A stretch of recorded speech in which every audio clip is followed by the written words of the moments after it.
नमस्कार, मैं हूं सानिया और आप देख रहे हैं डे न्यूज। खबरों की शुरुआत करने से पहले आइए एक नजर डालते हैं उन खबरों पर जो बनी है आज की सुर्खियां।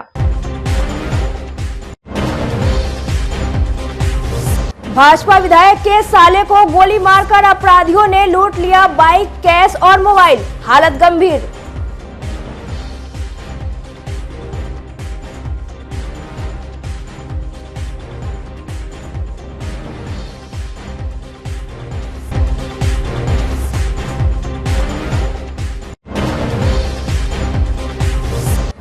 सदर अस्पताल का एक क्लर्क नौकरी से बर्खास्त, आय से अधिक संपत्ति का चल रहा था मामला, पिछले कई महीनों से थे सस्पेंड।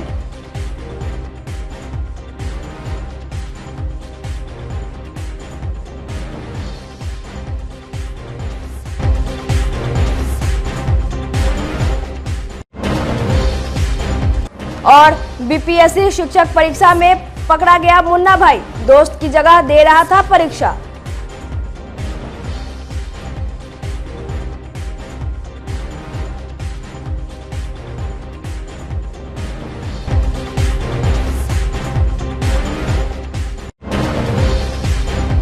तो ये थी आज की सुर्खियां और अब खबरें विस्तार से।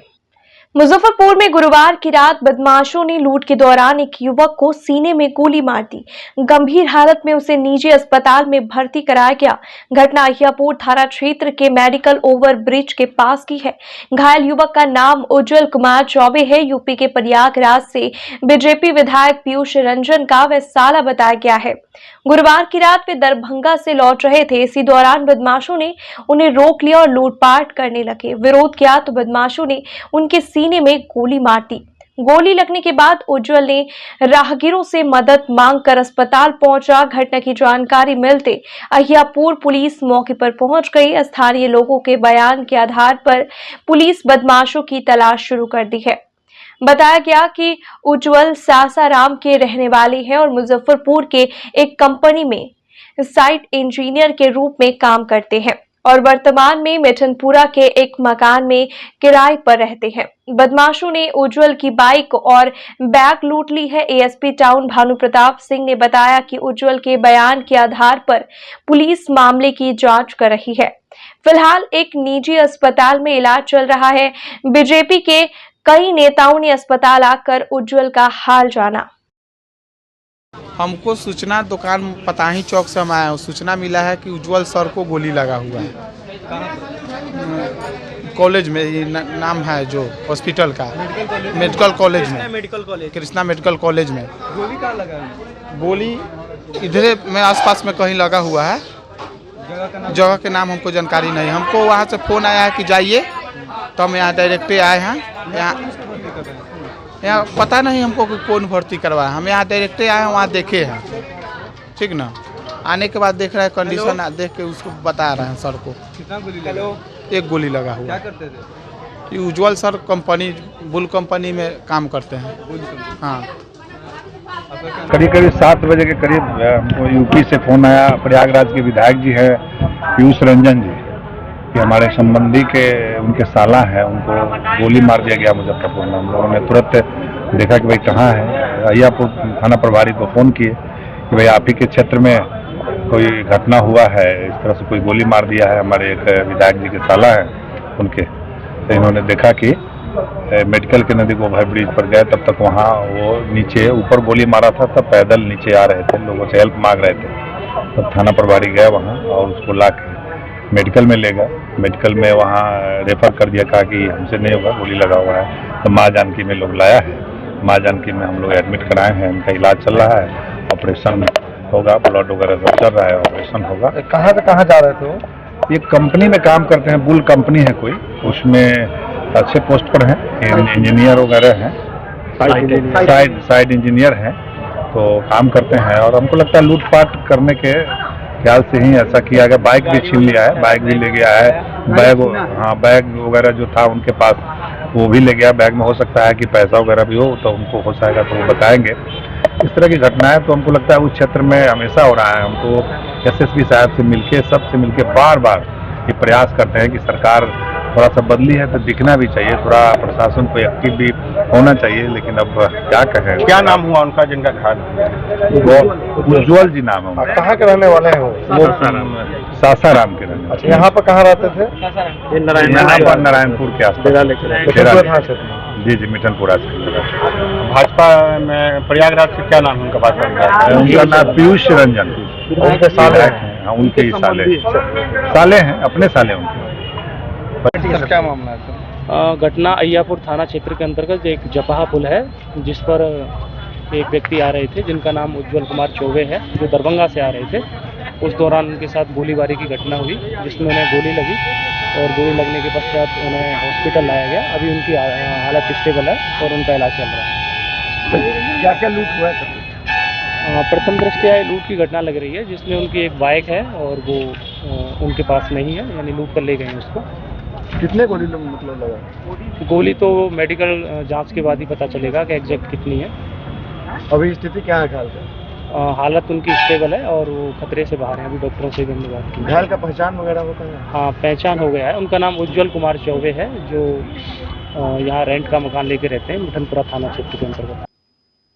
मुजफ्फरपुर सदर अस्पताल के प्रधान लिपिक चंद्र भूषण ओझा को बर्खास्त कर दिया गया है। निगरानी विभाग ने छापेमारी के बाद उनके विरुद्ध आय से अधिक संपत्ति का मामला दर्ज करवाया था।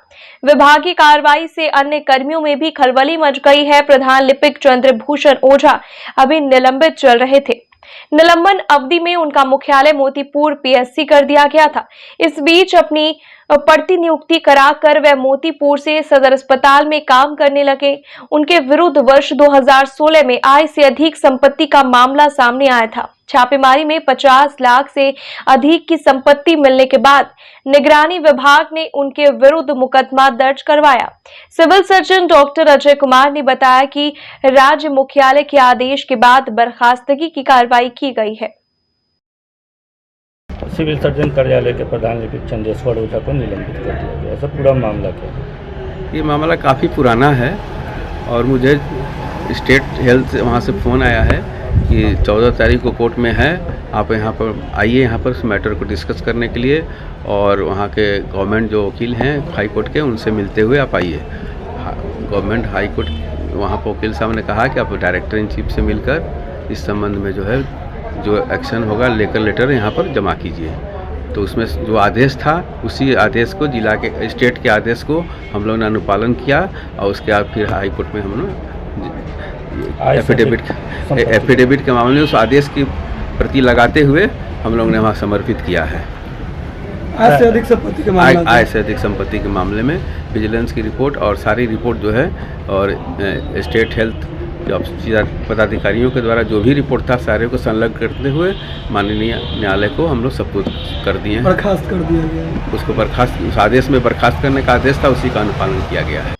मुजफ्फरपुर के औराई सामुदायिक स्वास्थ्य केंद्र में एईएस के एक संदिग्ध बच्चे को भर्ती कराया गया, जिसे देख डॉक्टर कुणाल गर्ग ने एसकेएमसीएच रेफर कर दिया। सीतामढ़ी जिले के नानपुर थाना क्षेत्र के पंडौल बुजुर्ग के मोहम्मद अकरम के 3 वर्षीय पुत्र मोहम्मद बैसैफ को एसकेएमसीएच ले जाने की बजाय दलालों ने पुपरी के एक निजी क्लिनिक में भर्ती करा दिया।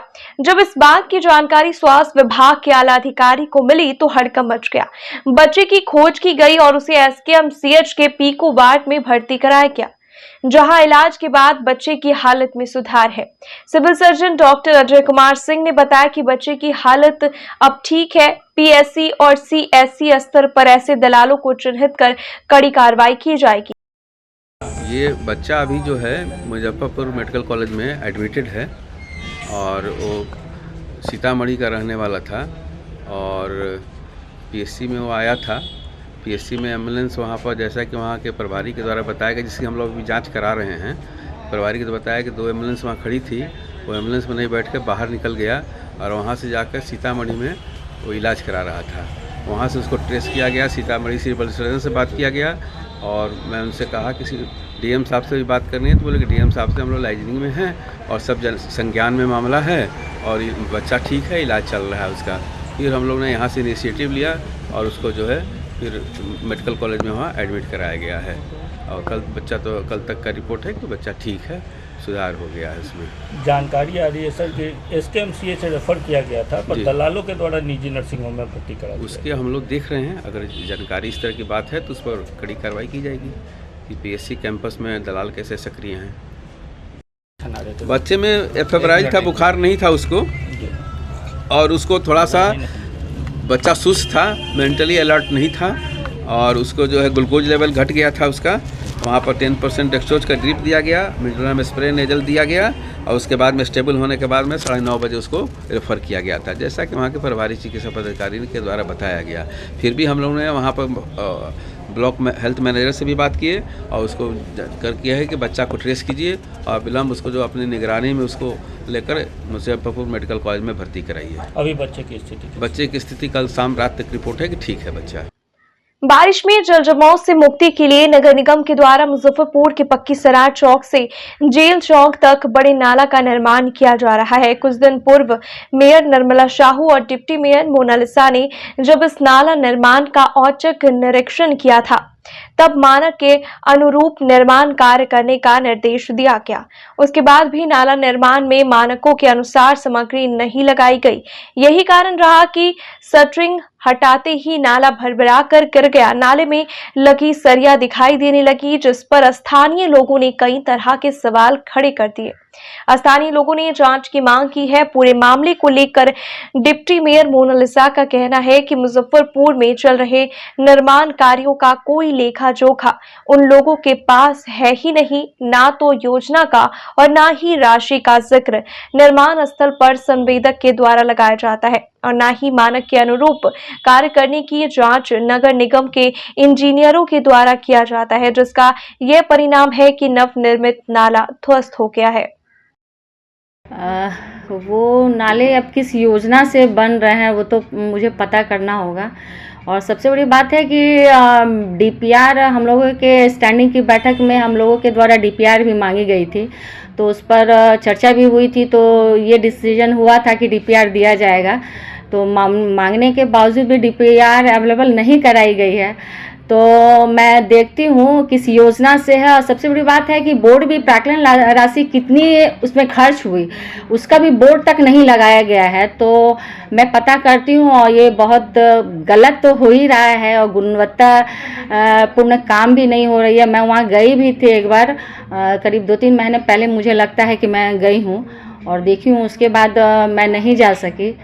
तो इसका मैं देखती हूँ, पता लगा कि किस तरह की गड़बड़ी हुई है। तो उस पर निगम के द्वारा जो काम कराए जा रहे हैं, निगम के इंजीनियर स्पॉट वेरिफिकेशन पे मतलब करते ही नहीं है, जिसके कारण देखिए ये तो बहुत बड़ा मिस्टेक हो रहा है कि इंजीनियर्स DPR बनाने के पहले उस क्षेत्र में जाकर इंजीनियर को विजिट कर लेनी चाहिए और उसके बाद ही DPR बनानी चाहिए कि क्षेत्र के हिसाब से वहाँ की ज़मीन कैसी है, रोड कितने ऊपर हैं, नाले कितने बने हुए हैं, नाला का नीचे का लेवल देख करके नाला को बनाना चाहिए कि पानी का आउटफ्लो छोटे नाले से बड़े नाले में चला जाए।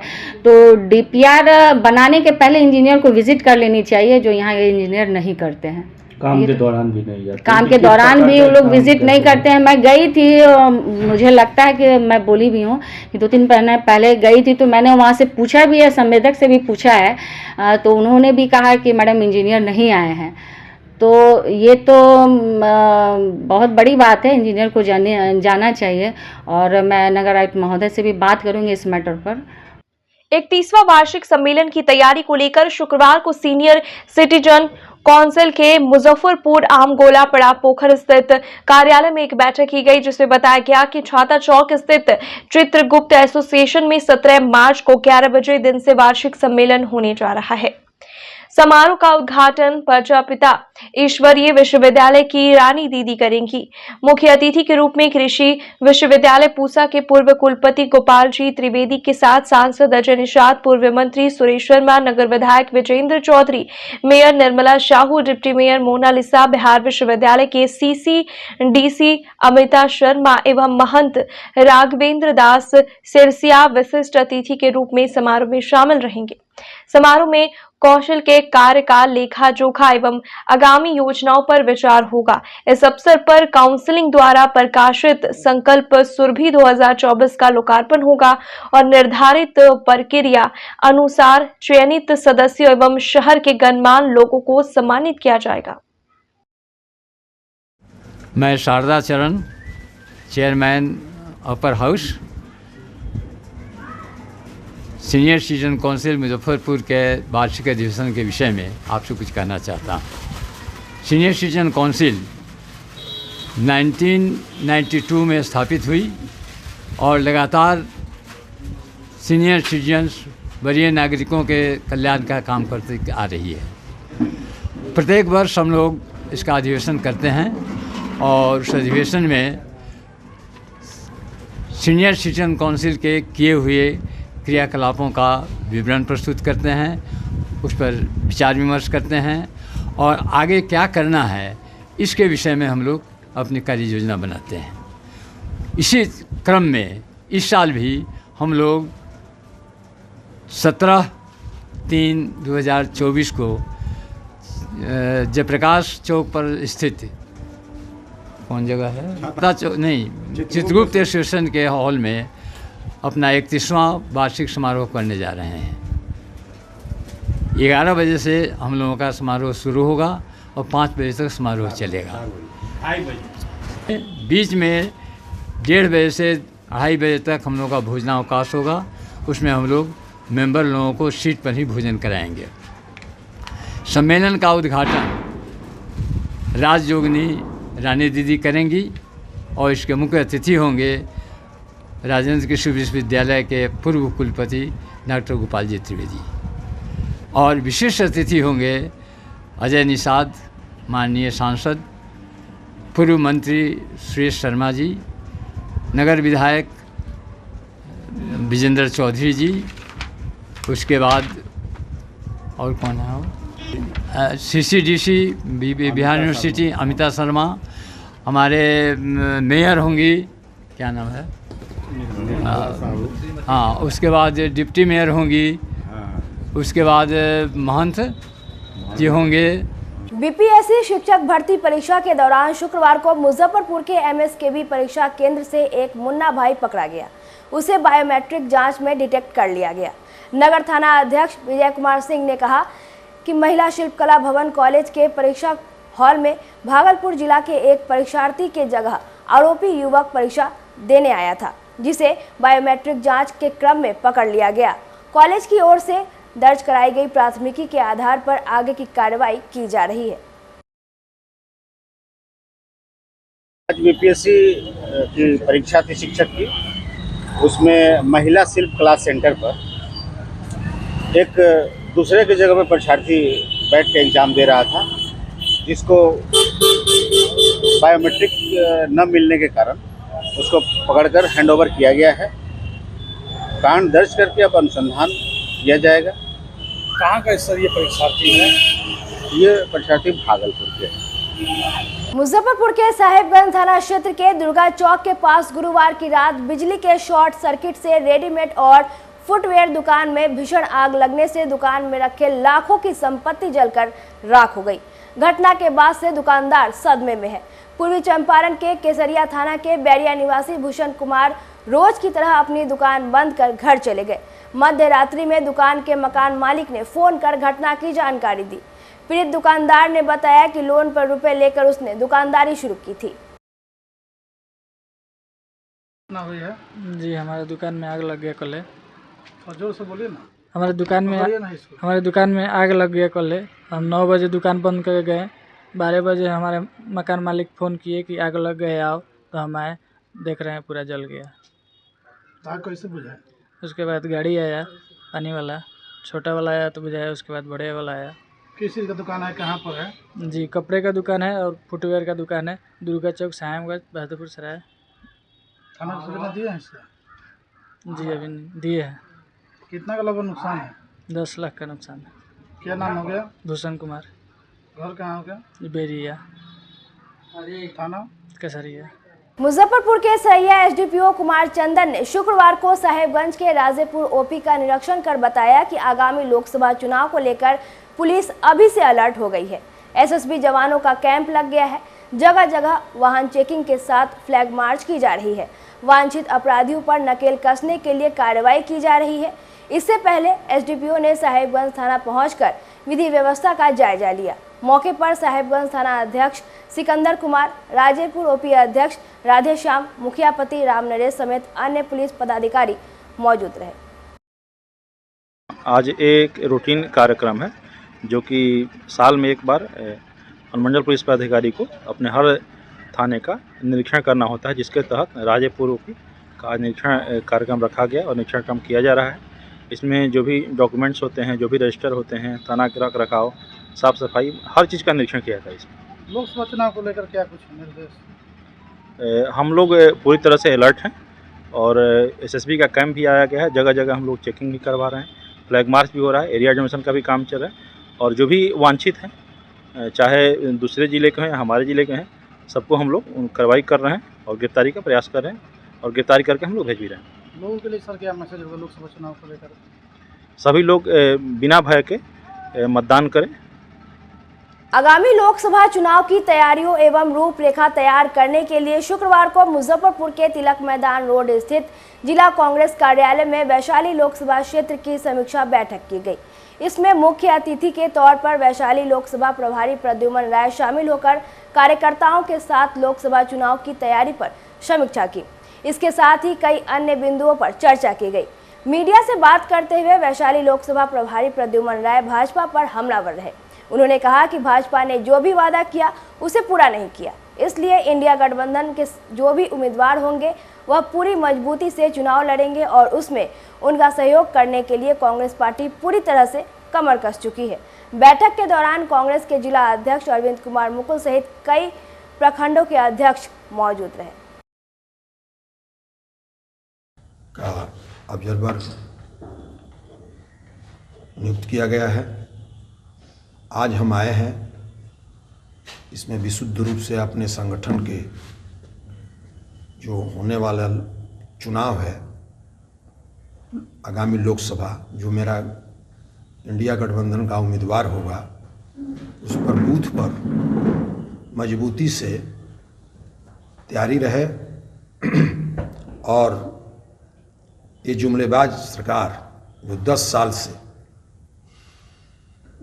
अपने ही जो वादा 10 साल से 2 इलेक्शन में जनता के सामने उन्होंने किया और स्वयं उसके उल्टा काम किया, उसको गांव-गांव और बूथ-बूथ तक जानकारी दी जाए।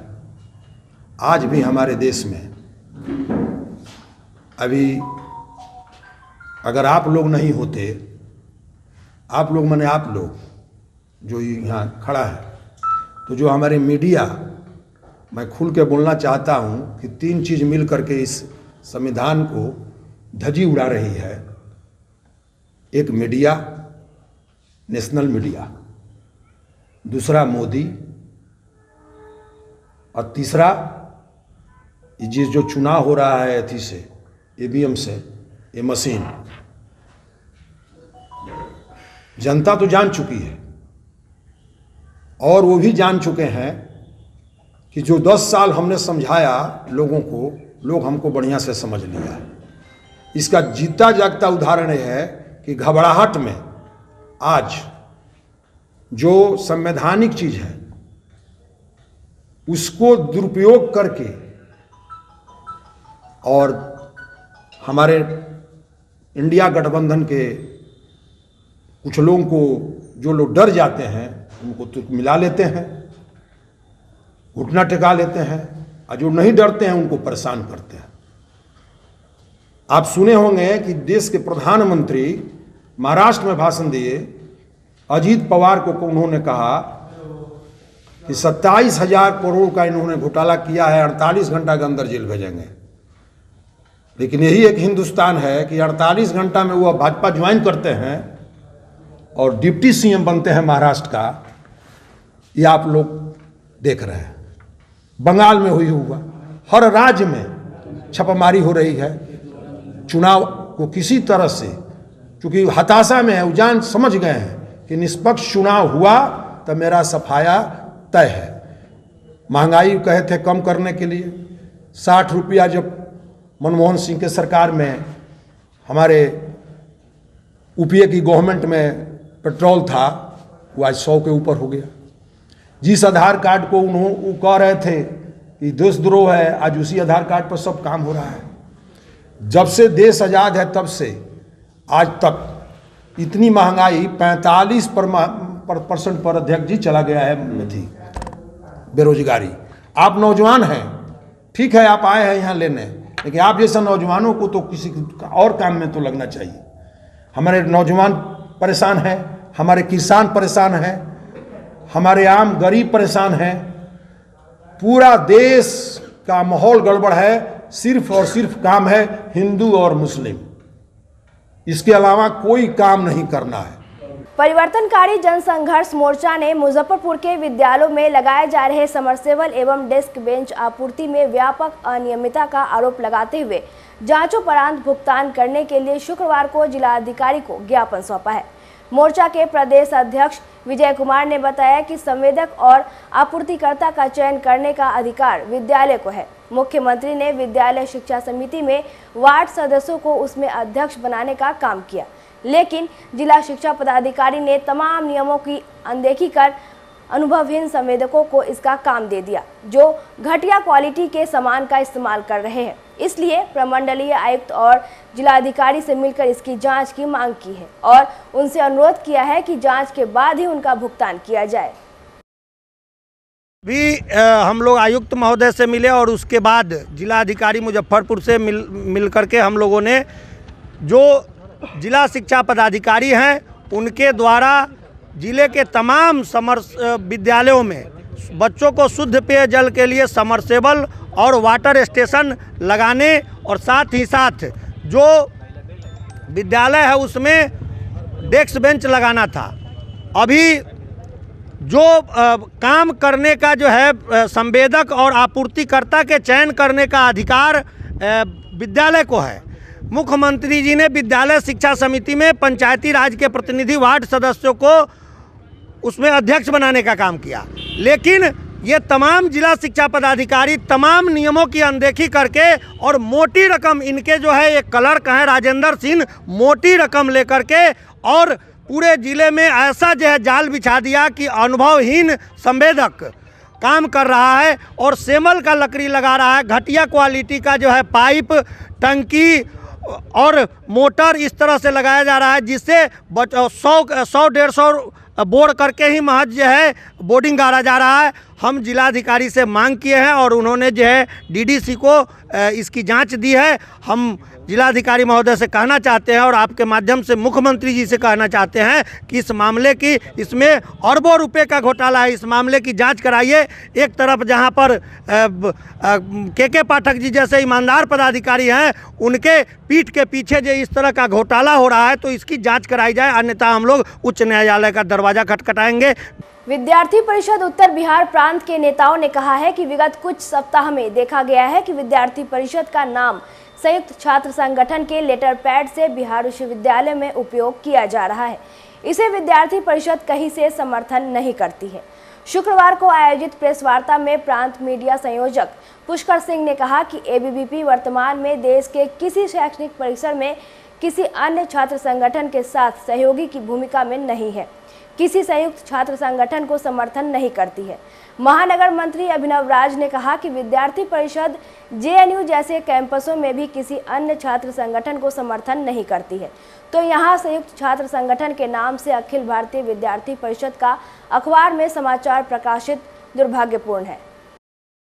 ये बहुत ही निंदनीय है। अब कह सकते हैं कि जिनका भी इसमें 6 छात्र संगठन मिल के आए हैं, 6 संगठन करके एक बना के तले, तो ये कहीं से एबीवीपी किसी भी कैंपस में, किसी भी कोने में किसी छात्र संगठन के साथ टैग नहीं करती है। हो सकता है कि उनका अपना ये जो लोग दिए हैं उनका अपना ये व्यक्तिगत निर्णय हो सकता है, परंतु अखिल भारतीय विद्यार्थी परिषद का इस निर्णय में कहीं से कोई हाथ नहीं है, कोई सहमति कोई सहमति नहीं है। आप लोगों से कोई बात विचार इन लोगों से कोई बात विचार नहीं हुई है। पूछा आप लोगों से? नहीं, कोई उनसे बात नहीं हुई है, लेकिन हम तमाम मीडिया बंधुओं को कहना चाहते हैं कि इस प्रकार का भ्रामक न्यूज़ों से बचें और अपने अखबार या अपने पोर्टल पे ऐसे न्यूज़ों को न डालने की प्रयास करेंगे। इन लोगों को एबीपी का छात्र बताया जा रहा है अखबारों के द्वारा। पूर्व में ये लोग कभी अब छात्र संगठन है तो छात्र तो आएंगे ही, लेकिन कभी किसी दायित्व में कोई व्यक्ति नहीं रहे हैं। और एबीपी तो खुली मन से कोई भी आ सकता है, परंतु एबीपी के मन से अगर कोई कुछ जाता है तो वो कहीं कार्यालय से जाएगा, किसी दायित्ववान कार्यकर्ता के द्वारा जाएगा न्यूज, उसी को छापना चाहिए। जी, आज के प्रेस वार्ता का विषय है कि कल जो सीनेट की बैठक हुई और आज जो अखबारों में देखने को मिला कि विद्यार्थी परिषद किसी संयुक्त छात्र संगठन का हिस्सा, जो कि एक अफवाह है। विद्यार्थी परिषद वास्तव में किसी छात्र संगठन का हिस्सा, संयुक्त छात्र संगठन का हिस्सा नहीं है, किसी गठबंधन का हिस्सा नहीं है। जब हम जेएनयू जैसे कैंपसों में किसी से गठबंधन नहीं किए, पूरे भारत के किसी कैंपस में, किसी शहर में, किसी कोने में हमने किसी छात्र संगठन के साथ या किसी संगठन के साथ कोई गठबंधन नहीं किया। हमेशा स्वतंत्र विद्यार्थी परिषद चला है और अकेला चला है, छात्रों के साथ चला है। और जो ये अफवाह उड़ाया गया, इसको हम सिरे से खारिज करते हैं। हमारा गठबंधन किसी छात्र संगठन के साथ नहीं है, हम किसी भी छात्र संगठन के साथ हमारा गठबंधन नहीं है। और हम मीडिया बंधुओं से भी आग्रह करते हैं कि इस प्रकार की जो गलत न्यूज़ है, गलत प्रेस विज्ञप्ति जो भेजी जाती है, इसको भी कृपया करके वो छापे। जिनका है, जिन छात्र नेता भेजते हैं उनका आप छापिए, हमको कोई आपत्ति नहीं है। लेकिन उसमें अगर विद्यार्थी परिषद की तरफ से ऑफिशियली जब ऑफिस से नहीं भेजा जाता है तो उस न्यूज़ को नहीं चलाया जाए। जो न्यूज़ ऑफिस से भेजी जाती है वही चलाई जाए। और उन लोगों के द्वारा जो अफवाह उड़ाई जाती है, विद्यार्थी परिषद उनका हिस्सा नहीं है, उनके साथ नहीं है, और विद्यार्थी परिषद का कोई कार्यकर्ता उनके साथ नहीं है, तो इस प्रकार की न्यूज़ें ना चलाई जाए, हमारा ये आग्रह। क्या इन लोगों में किसी से बात हुई है, किसी सदस्य से इस मामले में? जी नहीं, हमारी इन लोगों से कोई बात नहीं हुई है, हम इनसे क्यों बात करें। आज की खबरों में बस इतना ही। कल फिर मिलेंगे कुछ नई खबरों के साथ। तब तक के लिए हमें दीजिए इजाजत। नमस्कार।